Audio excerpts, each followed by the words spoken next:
സാച്ചീസ് കിച്ചണിലേക്ക് എല്ലാവർക്കും സ്വാഗതം.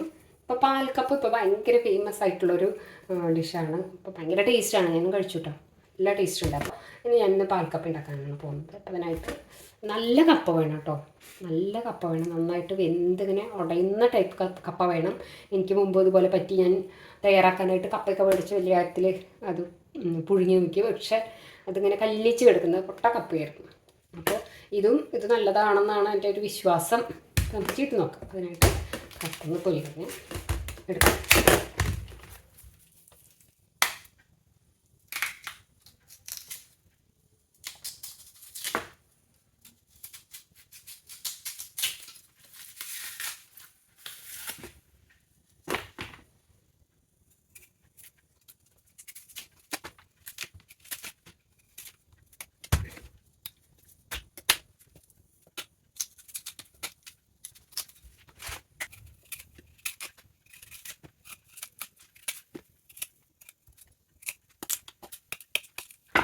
രണ്ടും തൊലി കളഞ്ഞെടുത്തിട്ടുണ്ട്.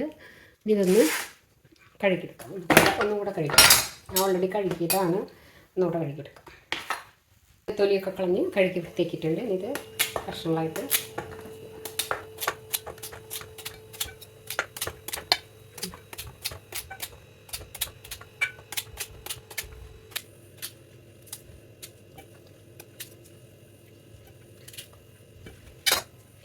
ഇതെല്ലാം കട്ട് ചെയ്തിട്ടുണ്ട്. ഇനി ഒരു പാത്രത്തിൽ ഇത് വേവിച്ചെടുക്കാം. ഇത് ഞാൻ കുറേ വെള്ളം എടുത്തിട്ടുണ്ട്. വാർത്തെടുക്കുന്നതാണ്, വാർത്തെടുക്കുന്നത്. ഇതിലേക്ക് ആവശ്യത്തിന് ഉപ്പ് ചേർക്കാം.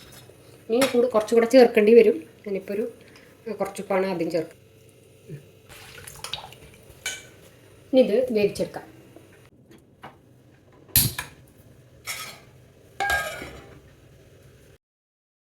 അരമണിക്കൂറിന് മേലെയായിട്ടുണ്ട്. കപ്പ നന്നായിട്ട് വെന്തിട്ടുണ്ട്. നല്ല വേവുന്ന ഒരു കപ്പയാണിത്. പിന്നെ ഇതൊന്ന് വാർത്തെടുക്കാം.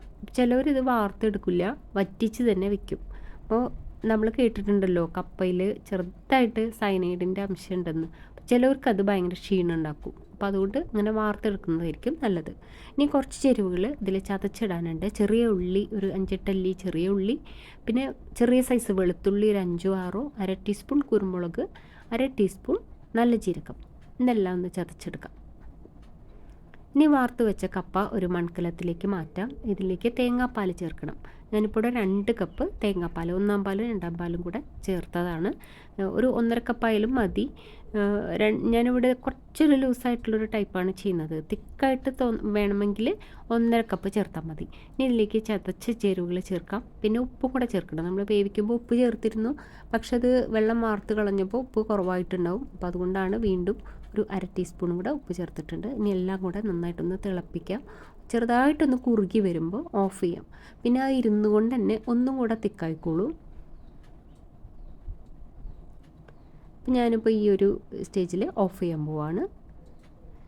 ഇനി വറുത്തിടാനായിട്ട് ഒരു ചീനച്ചട്ടിയിൽ വെളിച്ചെണ്ണ ചൂടാകുമ്പോൾ കടുക് മൂപ്പിക്കാം. പിന്നെ വേപ്പിലയും ചേർക്കാം. അപ്പോൾ ഇതിലേക്ക് ചെറിയ ഉള്ളിയും വറ്റൽമുളകും ചേർക്കും. സാധാരണ അത് ചേർക്കും, പക്ഷേ ഞാനിവിടെ ഈ കടുകും വേപ്പിലയും മാത്രമാണ് വറുത്തിടാനായിട്ട് എടുത്തിട്ടുള്ളത്.